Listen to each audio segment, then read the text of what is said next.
नमस्कार, AMV network देख रहे हैं आप और आपके साथ मैं हूं भारती बघेल। शुरुआत करेंगे एक बड़ी खबर से। आपको बता दें, यूपी के मुख्यमंत्री योगी आदित्यनाथ ने किया रुड़की दौरा। नोएडा स्टेडियम में आयोजित की गई विजय संकल्प रैली, विशाल जनसभा को किया गया संबोधित। योगी को सुनने के लिए भारी संख्या में लोग पहुंचे थे। हरिद्वार लोकसभा सीट से भाजपा प्रत्याशी त्रिवेंद्र सिंह रावत हैं और उन्हीं के पक्ष में योगी जनता को संबोधित करने वहां पर पहुंचे थे। तो हरिद्वार लोकसभा सीट की तैयारी के लिए आपको बता दें कि जहां से त्रिवेंद्र सिंह रावत इस बार चुनाव लड़ रहे हैं, उन्हीं के पक्ष में आज योगी रैली करने पहुंचे थे।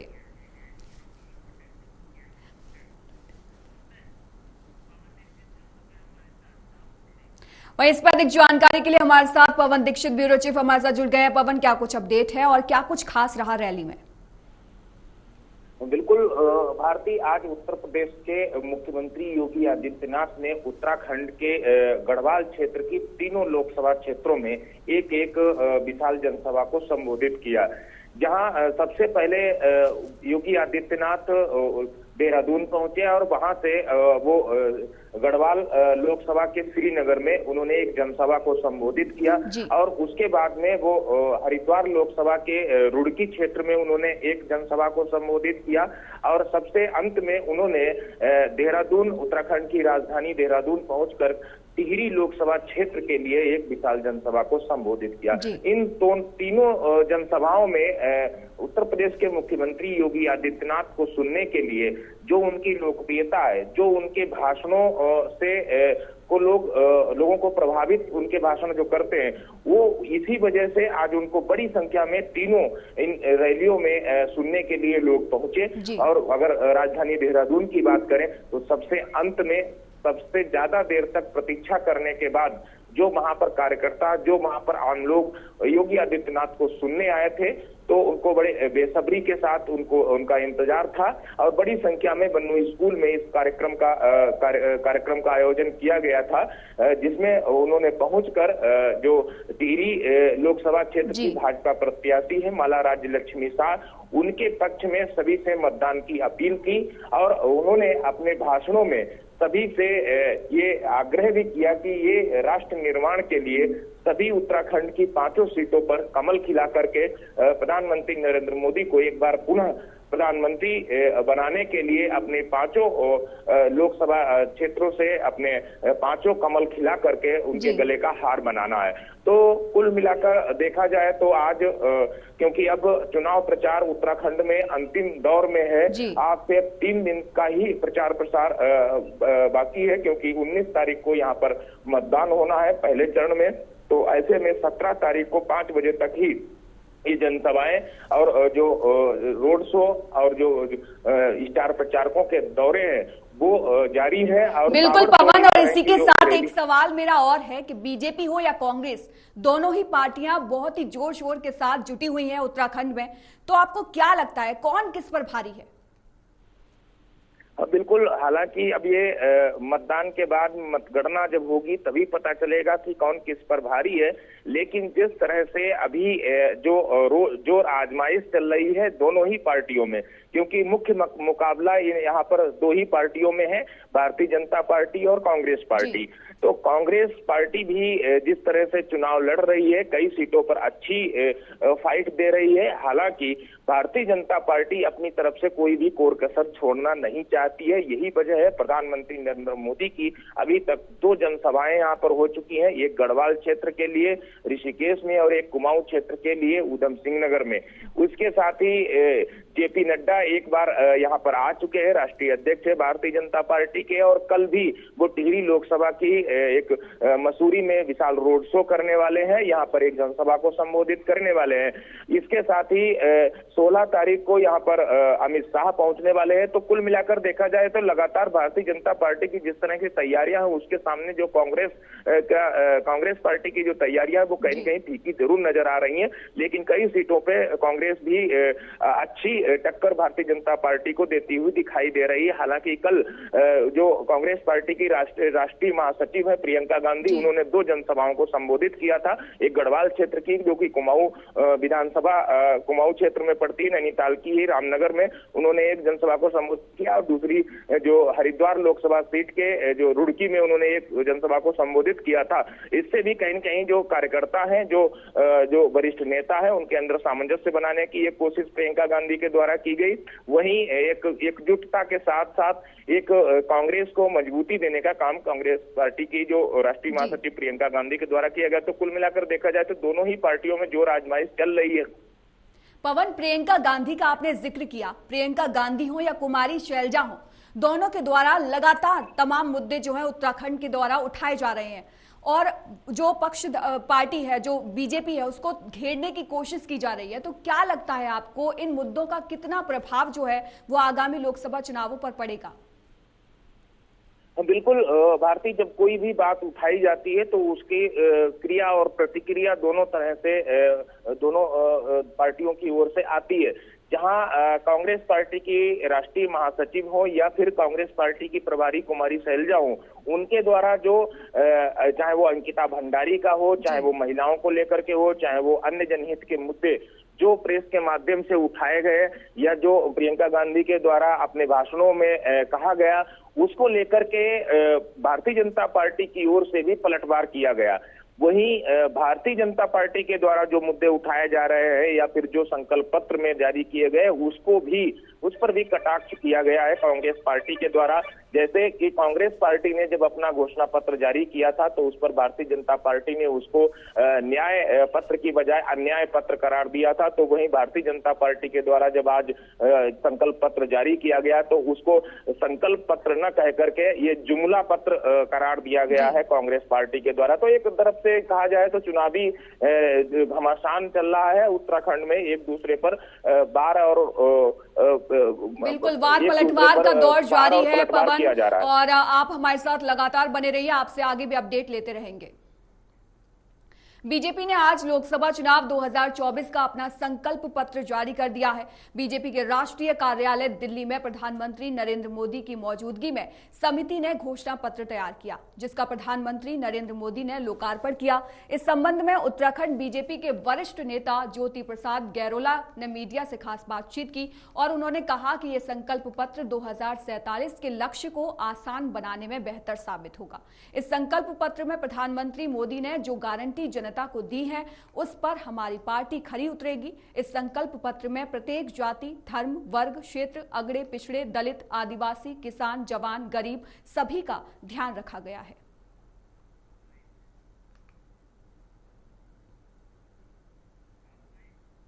के लिए भारतीय जनता पार्टी का यह संकल्प पत्र मोदी जी की गारंटी से इन 10 सालों में जो लोगों की सामाजिकी, लोगों की आर्थिकी के लिए एक बड़ा संबल बनकर आया है। यह संकल्प पत्र इस बात की गारंटी है कि इन 70 सालों में जो वर्ग या जो जातियां जो विकास की अंतिम कतार पर खड़े थे, आज वो देश के विकास की अग्रिम कतार पर आ गए हैं। यह इन 10 सालों की मोदी की गारंटी का असर है और आगे के भारत के लिए यह संकल्प पत्र देश के विकास का एक अद्भुत पत्र है, जो यह गारंटी देता है कि देश के युवा के लिए, देश की महिलाओं के लिए, देश के किसान के लिए, देश के आदिवासियों के लिए, देश के दलित, गरीब, वंचितों के लिए उनका जो स्वर्णिम भविष्य बनने वाला है, वह इस बात की गारंटी देता है। मेरे युवा आज मुद्रा लोन 10 लाख से बढ़ाकर 20 लाख कर दिया। मेरे युवाओं के लिए बेहतर रोजगार के अवसर निकलेंगे। मेरी बहनें, मेरी माताएं जो आज 1 करोड़ की लखपति दीदी की ओर बनने की ओर अग्रसर हैं, वह कल के दिन 3 करोड़ की संख्या में निकलेंगी। उनकी सामाजिक आर्थिकी मजबूत होगी। उत्तराखंड के लिए विशेष सौभाग्य का भी विषय है कि समान नागरिक संहिता जैसे विषय अब देश भर में वह लागू किया जाएगा, जिसको उत्तराखंड ने लागू करने का काम किया। उत्तराखंड से निकला हुआ नकल विरोधी अध्यादेश, यह कानून अब देश भर में एक सशक्त नकल विरोधी कानून। पौड़ी लोकसभा क्षेत्र में लोकसभा चुनाव से ठीक पहले पकड़ी गई शराब की बड़ी खेप के बाद कांग्रेस प्रत्याशी ने इसे मुद्दा बनाते हुए भाजपा की शराब बताया था। इस पूरे मामले पर भारतीय जनता पार्टी ने भी पलटवार करते हुए कांग्रेस प्रत्याशी गणेश गोदियाल से इस शराब का बीजेपी की शराब होने का प्रमाण मांगा था। तो वहीं अब मामला निर्वाचन आयोग के पास पहुंच चुका है। निर्वाचन आयोग ने भी इस मामले पर नजर बनाई रखी है। आपको बता दें कि मुख्य निर्वाचन अधिकारी BVRC पुरुषोत्तम ने बताया कि निर्वाचन द्वारा शराब को अपने कब्जे में ले लिया गया है। वहीं इस मामले से जुड़े हर एक पहलू की जांच की जा रही है। पौड़ी में जो वहाँ पर जो लिकर की वहाँ पर जो पाए गए है, वहाँ पर जो शराब जो पाए गए वहाँ पर, उसके बारे में दोनों प्रत्याशियों ने दोनों अलग अलग टाइप का जो एक प्रत्याशी ने बयान दिया है कि यहाँ पर बहुत बड़ी मात्रा में मिली है करके, सो दूसरा प्रत्याशी ने आज टेलीफोन द्वारा हमको अवगत कराया गया है कि ये पहले से ही है। सो हमने उनसे अनुरोध किया है कि इसको हमको लिखित में दीजिएगा। तो जब आप लिखित में जब हमारे पास आ जाएगा उसमें विधिवत जांच करके हम इसमें कार्रवाई करेंगे। बट हमारे जिला आबकारी अधिकारी द्वारा कहना है कि ये वहाँ पर पहले से ही है करके। सो लेकिन जब तक फाइनल जांच नहीं होगी उच्च स्तरीय टीम द्वारा, तब तक मैं अभी कुछ बताने की पोजीशन में नहीं। इस पर अधिक जानकारी के लिए एक बार फिर से हमारे साथ ब्यूरो चीफ पवन दीक्षित जुड़ गए हैं। पवन, क्या कुछ अपडेट है? शराब का मामला जो बढ़ता जा रहा है, आगे क्या कुछ इसमें और भी रंग देखने को मिल सकते हैं? बिल्कुल भारतीय, ये 3 दिन पुराना मामला है पौड़ी का, पौड़ी लोकसभा क्षेत्र का, जहां पर ये बड़ी संख्या में लगभग बताया जा रहा है कि 9000 पेटियां कई ट्रकों से जा रही थी, जिसको पुलिस के द्वारा पकड़ा गया और कांग्रेस प्रत्याशी गणेश गोदियाल के द्वारा पुलिस को ये अवगत कराया गया था, पर्यवेक्षक को अवगत कराया गया था और गणेश गोदियाल की शिकायत पर ही ये पर्यवेक्षकों के द्वारा इसको पकड़ा गया, बरामद की गई। अब इस पर कानूनी कार्रवाई भी की जा रही है। हालांकि अभी तक न तो निर्वाचन आयोग के द्वारा न ही प्रशासन के द्वारा ये स्पष्ट किया गया है कि ये शराब किसकी थी और कहां जा रही थी, ये क्या है। हालांकि लेकिन इस पर जो आरोप कांग्रेस प्रत्याशी के द्वारा लगाए गए थे, कांग्रेस प्रत्याशी गोदियाल ने आरोप लगाया था यह भारतीय जनता पार्टी की शराब है और जिस फैक्ट्री की ये शराब है और उसको अभी परमिशन भी उसको इस समय नहीं रिन्यूअल नहीं हुई है उसकी लाइसेंस, लेकिन ये इस तरह से इस चुनावी माहौल में जो ये घूम रही है, इससे कहीं न कहीं सत्ताधारी पार्टी के रसूख के कारण सत्ताधारी पार्टी का जो प्रशासन तंत्र है उसका दुरुपयोग करते हुए ये क्षेत्र में बांट करके इससे प्रलोभन दे करके मत हासिल करने का कार्य किया जाना था। हालांकि इस पर भी भारतीय जनता पार्टी के जो पौड़ी प्रत्याशी हैं अनिल बलूनी, उन्होंने भी इस पर पलटवार करते हुए जो चुनाव आयोग है उससे शिकायत दर्ज कराई थी और उन्होंने कहा यदि कांग्रेस पार्टी के प्रत्याशी के पास इसके पुख्ता सबूत है तो उसमें सबूत दे, नहीं तो यदि हमारी अभी धूमिल की जा रही है तो इस पर चुनाव आयोग संज्ञान लेते हुए इसकी जांच करे। लेकिन मुख्य चुनाव अधिकारी BVRC पुरुषोत्तम के द्वारा ये बताया गया आज मीडिया से, इस पर जब सवाल पूछा गया कि जिलाधिकारी के द्वारा ये बताया गया है कि ये पहले से ही वहां पर शराब थी, लेकिन अभी तक जो बीजेपी के प्रत्याशी के द्वारा फोन के माध्यम से मुख्य चुनाव अधिकारी को जो ये जानकारी दी गई थी कि ये शराब ये हमारी शराब नहीं है, इस पर अनर्गल और झूठे आरोप लगा करके प्रत्याशी को बदनाम किया जा रहा है। कांग्रेस प्रत्याशी के द्वारा बीजेपी को बदनाम करने का साजिश रची जा रही है, इस पर कार्रवाई की जाए। लेकिन BVRC पुरुषोत्तम ने कहा है कि दोनों ही लोग अपनी अपनी जब रिटर्न में यानी कि लिखित में जब अपना कोई शिकायत भी पत्र देंगे तो उस पर हम जांच कराएंगे, जांच के बाद में जो तथ्य निकल करके आएंगे तो उस पर कार्रवाई की जाएगी। लेकिन अब देखना ये होगा कि आखिर ये शराब है किसके लिए इस समय बड़ी संख्या में ये वहां पौड़ी में जा रही थी, क्योंकि आचार संहिता लगी है, आखिर ये कैसे पहुंची है, अगर पहले से थी तो क्यों थी, इसके तमाम प्रमाण इकट्ठे किए जाने चाहिए ताकि दूध का दूध और पानी का पानी हो सके। पवन, गणेश गोदियाल ने जिस तरीके से आरोप लगाया है, क्या ये सियासी स्टैंड माना जा सकता है? बिल्कुल भारती, क्योंकि चुनाव में हर व्यक्ति, हर प्रत्याशी, हर पार्टी अपना नफा नुकसान देख करके ही एक दूसरे पर आरोप और प्रत्यारोप मढ़ते हैं और ऐसे में यदि शराब की इतनी बड़ी खेप यदि एक ही लोकसभा क्षेत्र में अगर पकड़ी जाती है तो ये भी एक सवाल है, और प्रत्याशी के द्वारा ये उठाया गया है तो ये भी एक सियासत के साथ साथ हकीकत भी हो सकती है, क्योंकि उन्होंने यदि बयान दिया है तो जिम्मेदारी के साथ बयान दिया होगा, क्योंकि एक बयान भी गणेश गोदियाल का आया था, क्योंकि हमने अपने कार्यकर्ताओं को, अपने पदाधिकारियों को वहां पर भेजा और पर्यवेक्षक को फोन किया, पुलिस को फोन किया। कुल मिलाकर देखा जाए कांग्रेस प्रत्याशी के द्वारा ही ये पकड़वाई गई शराब है, ना कि पर्यवेक्षक या चुनाव आयोग के द्वारा इसको पकड़ा गया था।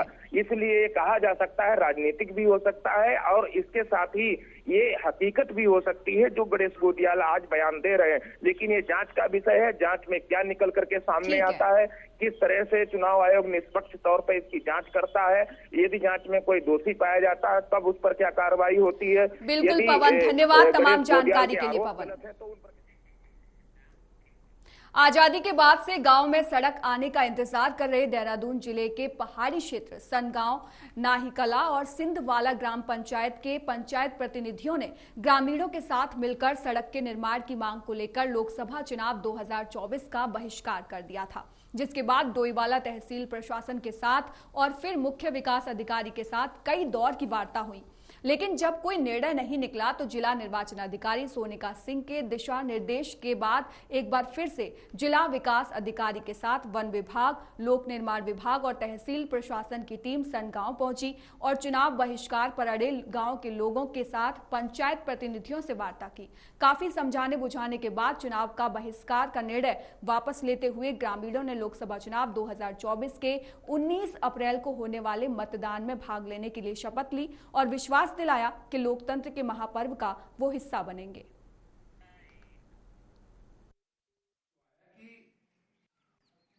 ग्राम पंचायत सनगांव में डीडीओ सर के साथ में सभी ग्रामवासियों की आज एक बैठक हुई है, जिसमें सीडीओ मैडम का आश्वासन है कि आचार संहिता खत्म होने के बाद 1 महीने के अंदर अंदर वो हमें सैद्धांतिक स्वीकृति दिलाएंगी। उन्हीं के आश्वासन के आधार पर सभी ग्रामवासियों ने अपना वोट बहिष्कार खत्म किया है और मैं सभी ग्रामवासियों से अनुरोध करती हूँ। भारतीय संविधान के रचयिता और समाज सुधारक भीमराव अंबेडकर की जयंती पर जगह जगह कार्यक्रमों का आयोजन किया गया। उत्तराखंड के अलग अलग हिस्सों में डॉक्टर भीमराव अंबेडकर की प्रतिमा पर माल्यार्पण कर उनके संघर्ष को याद किया गया। साथ ही उनके पद चिन्हों पर चलने का संकल्प लिया गया। भारत रत्न से सम्मानित अंबेडकर हमेशा समानता के लिए संघर्ष करते रहे। देहरादून में आयोजित कार्यक्रम में कांग्रेस प्रदेश अध्यक्ष करण मेहरा के नेतृत्व में कांग्रेसियों ने श्रद्धा सुमन अर्पित किया।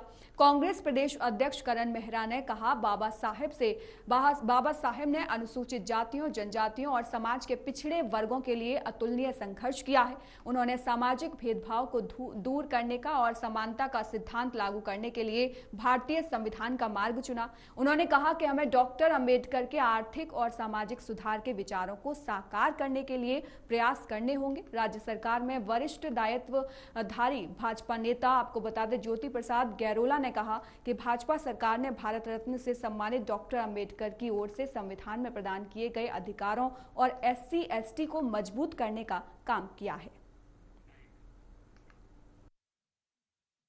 के रचयिता है बाबा भीमराव अंबेडकर और एक नए रिफॉर्म के भी, जितने छुआछूत बुराइयां इस देश में थी उन सबको मिटाने के लिए उन्होंने महत्वपूर्ण भूमिका निभाई है और नए राष्ट्र के निर्माण के लिए नई जो संकल्पना थी उसके लिए उन्होंने काम किया। लोगों को अनेकों अधिकार दिए, साथ ही कर्तव्य बताने का काम किया। आज सबसे ज्यादा प्रासंगिकता अगर किसी की है तो बाबा भीमराव अंबेडकर के संविधान की है और संविधान को ही खतरा है। इस समय एक ताकत वो है जो संविधान को खतरे में डाल रही है और एक ताकत वो है, सारी ताकतें मिलजुल कर संविधान को बचाने की कोशिश कर रही। और इस समय लोकतंत्र का पर्व भी है, तो लोगों में इस समय एक नया अपन जो है संविधान के और जागरूकता देख रहा हूँ। पहले संविधान की बातें बहुत कम होती थी, लेकिन आज हर आदमी जानता है कि संविधान कोई चीज है और संविधान का महत्व क्या है। और ये अच्छी बात है, बाबा भीमराव अंबेडकर अमर रहे और उनकी जो इच्छाएं थी वो फलीभूत हो, यही हमारी मनोकामना। अम्बेडकर जो हमारे संविधान निर्माता थे, महान समाज सुधारक थे और आज उन्हीं के ही नेतृत्व में बना हुआ संविधान पूरे देश भर में लागू हुआ। उसी संविधान के आधार पर हम देश की विकास की गाथा को आगे बढ़ाने का काम करते हैं और यह हम अपना सौभाग्य मानते हैं कि डॉक्टर अंबेडकर जी के सम्मान को लेकर, उनके गौरव को लेकर, उनके संविधान को लेकर इस प्रकार के कार्य भारतीय जनता पार्टी ने किए हैं। डॉक्टर अंबेडकर जी के पंच तीर्थों का विकास और डॉक्टर अंबेडकर जी के व्यक्तित्व और व्यक्तित्व से जुड़ी हुई एक एक विषय को जिस प्रकार से भारतीय जनता पार्टी ने गौरवान्वित करने का काम किया है। काशीपुर में बड़े गुरुद्वारा ननकाना साहिब में गुरु अरदास एवं कीर्तन का आयोजन किया गया। यहां बड़ी संख्या में सिख संगत ने माथा टेका। साथ ही खालसा फाउंडेशन के पदाधिकारियों एवं सदस्यों द्वारा खालसा सिरजना दिवस के दौरान प्रतिभा सम्मान एवं दस्तार मुकाबला का कार्यक्रम आयोजित किया गया, जिसमें 8 साल से 15 साल के बच्चों के द्वारा दस्तार यानी कि पगड़ी बांधने की प्रतियोगिता की गई और प्रथम, द्वितीय, तृतीय स्थान पर आने वाले बच्चों को प्रमाण पत्र, मेडल, गिफ्ट और स्कूल बैग देकर सम्मानित किया गया। इस कार्यक्रम में भाग लेने वाले बच्चों के माता पिता के साथ सैकड़ों की तादाद में सिख संगत मौजूद रहे। साथ ही गुरुद्वारे में बैसाखी के अवसर पर लंगर भी कराया गया।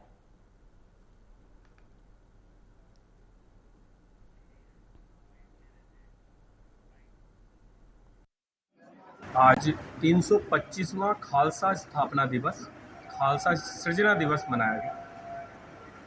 समस्त क्षेत्रवासियों को खालसा सृजना दिवस, वैसाखी की बहुत बहुत शुभकामनाएं।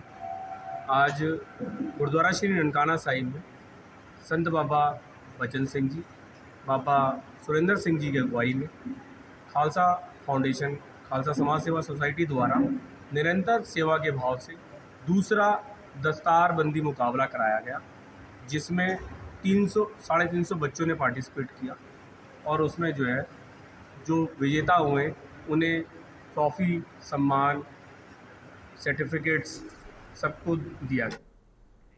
उत्तराखंड बीजेपी के वरिष्ठ नेता, पूर्व मुख्यमंत्री और पौड़ी सांसद तीरथ सिंह रावत ने प्रेस वार्ता कर केंद्र सरकार की उपलब्धियां गिनाई।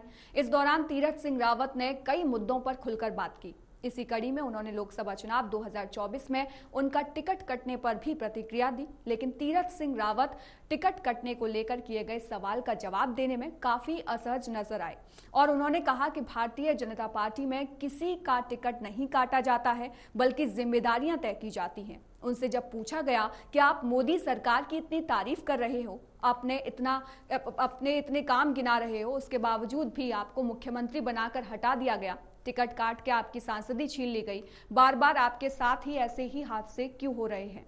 इस पर तीरथ रावत हंसते हुए बोले कि भगवान न करे ऐसा हादसा किसी के साथ हो। आगे उन्होंने कहा कि अप्रत्याशित रूप से अगर घटनाओं की बात करें तो वह उत्तर प्रदेश में बहुत कम उम्र में एमएलसी रहे और वहां पर एक समिति के अध्यक्ष भी बनाए गए। लगातार संघर्ष करते हुए वह मंत्री बने और प्रदेश में संगठन में कई पदों पर वो रहे। उन्होंने कहा कि वह प्रदेश महामंत्री रहे, प्रदेश अध्यक्ष सहित सभी पदों पर रहे। इसके बाद उन्हें राज्य के बाहर अन्य प्रदेशों का प्रभारी बनाया गया। इस तरह से अप्रत्याशित रूप से पार्टी ने उन्हें जिम्मेदारी दी है और अगर अप्रत्याशित रूप से कोई जिम्मेदारी वापस भी ली जाती है तो इसमें कोई बड़ी बात नहीं है।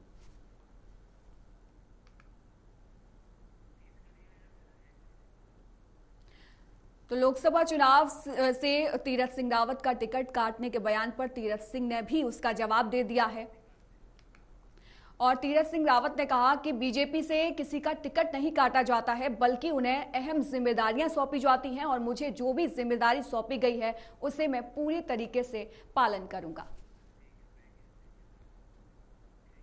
देवभूमि की धरती पर शिक्षा के मंदिर में धर्मांतरण का गंदा खेल चल रहा है और ये खेल खेला जा रहा है नन्हे नन्हे हिंदू बच्चों के साथ। क्या है पूरा मामला, इस रिपोर्ट पर देखिए।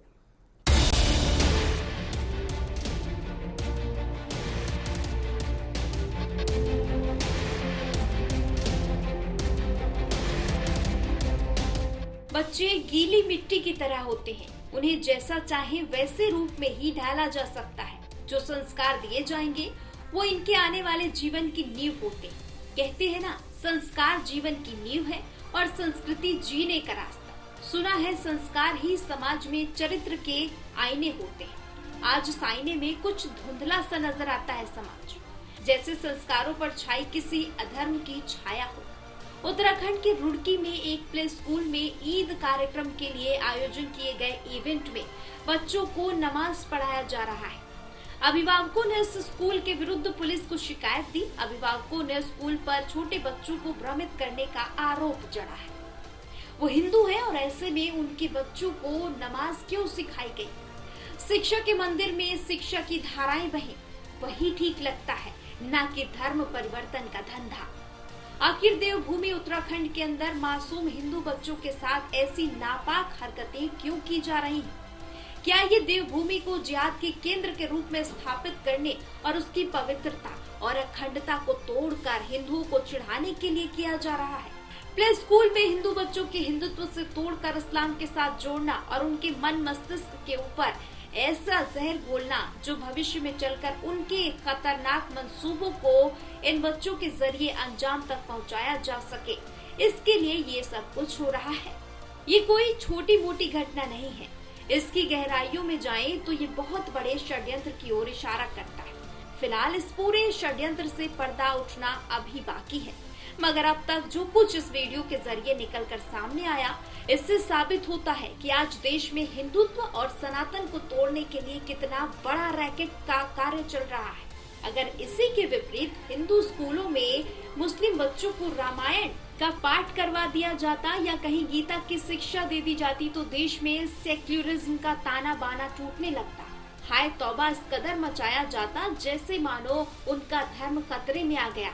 मगर जब प्ले स्कूल में हिंदू बच्चों को नमाज पढ़ाकर अपने इस्लामी एजेंडे को जब ये इस्लामिस्ट बढ़ावा देते हैं तो वही सेक्युलरिज्म का ढोल पीटने वाले गायब क्यों हो जाते हैं? Bureau report, AMV network.